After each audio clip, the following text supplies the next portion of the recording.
ৰাজ্যত অব্যাহত বান ভূমিস্খলনৰ তাণ্ডৱ। ক'ত কিমান ক্ষয় ক্ষতি, কি ব্যৱস্থা ৰাজ্য চৰকাৰৰ, ক্ষতিগ্ৰস্ত কি সাহায্য ৰাজ্য চৰকাৰৰ। 6 এপ্ৰিলতে ৰাজ্যত আৰম্ভ হৈছে বানপানী, হৈছে ভূমিস্খলনো।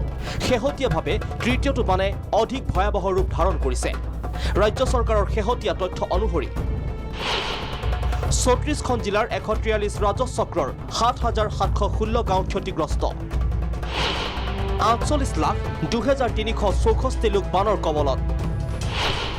2,098টা আশ্ৰয় শিবিৰত 3,29,759 লোকক আশ্ৰয়।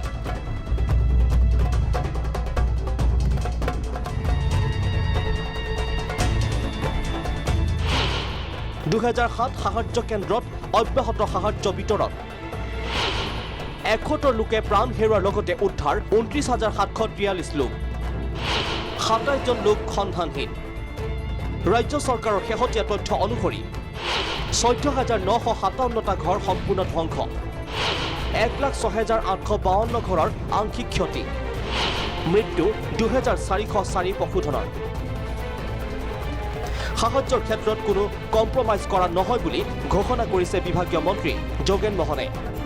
ডিচিবিলাকৰ লগত ভিডিঅ' কনফাৰেন্স কৰি কৈ আছোঁ যে আপোনালোকৰ যদি কিবা কাৰণত পইচা আমি যিটো দি থৈছোঁ শ্বৰ্ট হৈ যায়, লগে লগে প্ৰপ'জেল দিব, আমি উইদিনে আমি শ্বৰ্ট টাইমত আমি লগে লগে টকাটো আমি দি দিব পাৰিম ডিজাষ্টাৰ মেনেজমেণ্ট অথৰিটিলৈ। এনেধৰণে আমি এতিয়া যেনেধৰণে ডিমা হাছত পইচা প্ৰয়োজন হ'ল, আমি লগে লগে তাত দিছোঁ এটা স্পেচিয়েল পুঁজি। আমি হোজাইত দিছোঁ স্পেচিয়েল 3 কোটি টকা। এনেকৈ ধৰণে কাছাৰত দিছোঁ পইচা এৰি। আমি এইবিলাক স্পেচিয়েল যদি বেছি ডেমেজ হয় আমি লগে লগে টকাটো আমি ডিচিক হাতত অৰ্পণ কৰোঁ, কাৰণ সকলো এতিয়া ডিচি হাততে পাৱাৰটো আমি ডেলিগেট কৰি দিছোঁ। তেওঁলোকে ইয়াত ইমিডিয়েট যাতে পাব্লিকক সেৱা কৰিব পাৰে তাৰ কাৰণে চৰকাৰৰ দিনত মুখ্যমন্ত্ৰী ডক্টৰ হিমন্ত বিশ্ব শৰ্মা আমি নিৰ্দেশক্ৰমে SOP কৰি আমি কেবিনেটত পাছ কৰি আমি তেওঁলোকক এইবিলাক সুবিধা কৰি দিছোঁ যাতে পাব্লিক কোনো হাৰাছ নহয়।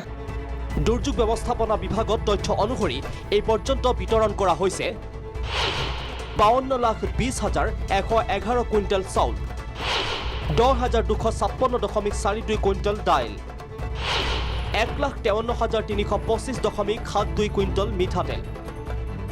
ক্ষতিগ্ৰস্ত হৈছে 19,09,438.59 হেক্টৰ কৃষিভূমি। মন্ত্ৰী যোগেন মোহনে প্ৰতিজন ক্ষতিগ্ৰস্তক চৰকাৰী সাহায্য নীতি অনুসৰি সাহায্য দিয়া হ'ব বুলিও ঘোষণা কৰে। যথেষ্ট হিউজ এমাউণ্ট খৰচ আহিব আমাৰ ডিজাষ্টাৰত, আমি গম পাইছোঁ, কাৰণ বহু ৰাস্তা পদূলি ভাঙি গৈছে, মথাউৰি ভাঙি গৈছে, দলং ভাঙি গৈছে, ঘৰ দুৱাৰ বহুত উঠিছে, আজি লৈ গৈছে। এইবিলাকো আমি ক্ষতিপূৰণ দিবলগীয়া হ'ব। কৃষি সামগ্ৰী, ফিচাৰীৰ ক্ষেত্ৰতো মই দেখিছোঁ কিমান ফিচাৰী লৈ গ'লোঁ, বহু মানুহৰ মানে ফিচাৰী লৈ গ'লোঁ। এতিয়া ৰাস্তাতে মানুহে জাল মাৰি মাছ ধৰিছে, কাৰণ এইবিলাক পিছেই পেলাই আমাৰ।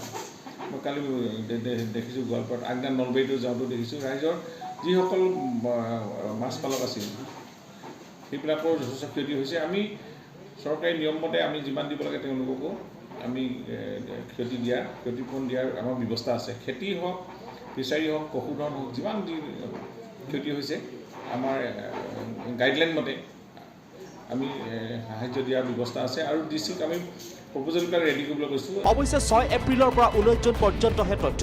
হয়তো অনাগত দিনত অধিক লোকে পৰিব পাৰে বান ভূমিস্খলনৰ কবলত। মুঠতে দুৰ্যোগৰ ক্ষেত্ৰত যে ৰাজ্য চৰকাৰে আপোচ নকৰে সেয়া ইতিমধ্যে স্পষ্ট কৰি দিছে মুখ্যমন্ত্ৰীয়ে। ৰমেন কলিতাৰ ৰিপৰ্ট, প্ৰাগ নিউজ।